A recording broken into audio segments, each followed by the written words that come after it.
Le délit d'initié est la plus ancienne et la plus connue des infractions boursières. Ce délit est en effet réprimé en France depuis 1970 et une directive communautaire du 28 janvier 2003 impose à tous les États membres de l'Union européenne de mettre en place une répression des opérations d'initiés. L'infraction est réalisée par toute personne qui dispose, en raison de ses fonctions de dirigeant dans une société ou en raison d'autres fonctions professionnelles, par exemple en qualité d'avocat, personne qui dispose d'une information privilégiée sur les perspectives d'une société cotée, c'est-à-dire d'une société cotée en bourse, d'une société dont les titres sont admis aux négociations sur un marché réglementé et qui réalise ou qui permet de réaliser directement ou par personne interposée une ou plusieurs opérations avant que le public ait connaissance de ces informations. Est réprimé tant le fait de réaliser soi-même une opération que de permettre à autrui de réaliser une opération.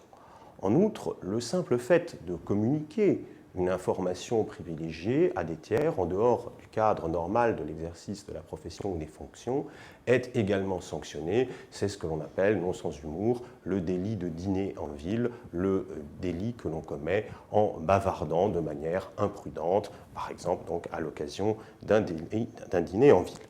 À l'instar d'autres infractions boursières, depuis 1990, les opérations d'initiés ont pour particularité de faire l'objet d'une double sanction, d'une double répression. D'abord par le Code monétaire et financier et les juridictions pénales, ensuite par le règlement général de l'autorité des marchés financiers et par la commission des sanctions de l'autorité des marchés financiers. Ainsi, une seule et même infraction peut être sanctionnée deux fois par l'autorité des marchés financiers d'une part, par le juge répressif, par le juge pénal d'autre part. Les peines sont lourdes, surtout les amendes et les sanctions pécuniaires.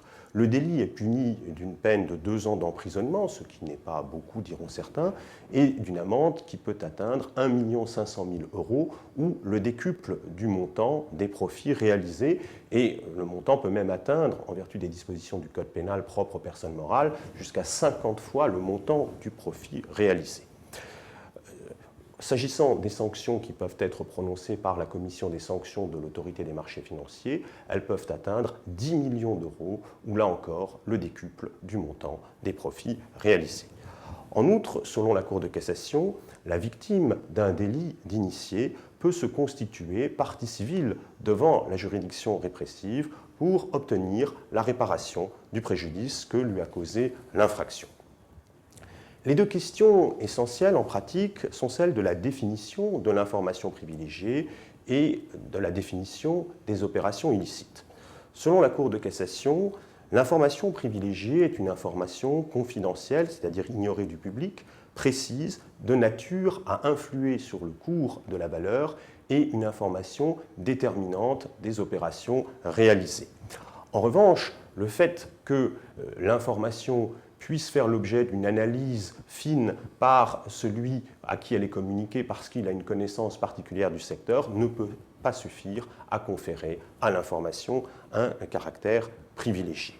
Constitue par exemple une information privilégiée la connaissance de l'imminence d'un projet d'offre publique d'achat de titres d'une société à un cours supérieur au cours de bourse, ou à l'inverse, constitue aussi une information privilégiée le fait de savoir qu'une société a enregistré de lourdes pertes qui sont encore inconnues du public et qui vont être annoncées prochainement.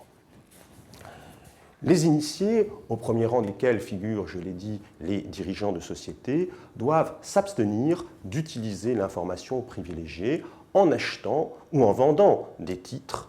Et si le simple fait de réaliser une opération est ainsi a priori illicite, l'initié peut cependant échapper à la sanction en établissant que l'opération réalisée obéissait à un motif impérieux. Par exemple, le dirigeant a acheté massivement des titres de la société pour résister à une offre publique d'achat hostile.